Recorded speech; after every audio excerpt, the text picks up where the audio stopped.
Okay, here's a quick technical demo of the Siemens V272. And as a microphone, I'm using my trusty old Sennheiser 421 here. This module has been modified for variable gain, and we have a range of plus 10 up to plus 55 dB on the main gain knob on the front panel.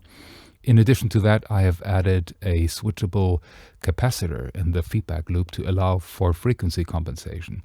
The reason is that the Siemens has been designed to work at 32 dB gain, and if you push it beyond that, you lose a bit of top-end response, and that's what the capacitor is there for. Right now, the preamp is set to 45 dB gain. And in this position, I have a neutral frequency response when I switch in capacitor number 1. If I up the gain to 55 dB, I just need to switch to position number 2. Now let's hear it in action. I'm going back to 45 dB and I will show you the master fader of the recording to see how I compensated for the gain. Okay, here we're at 45 dB gain, compensated for a rule of flat frequency response.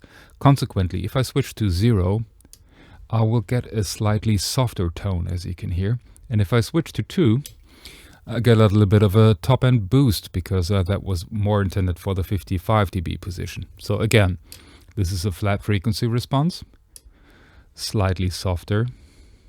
And here we have a bit of a top-end lift. If I turn it to 55, as you can see here, 2, neutral frequency response.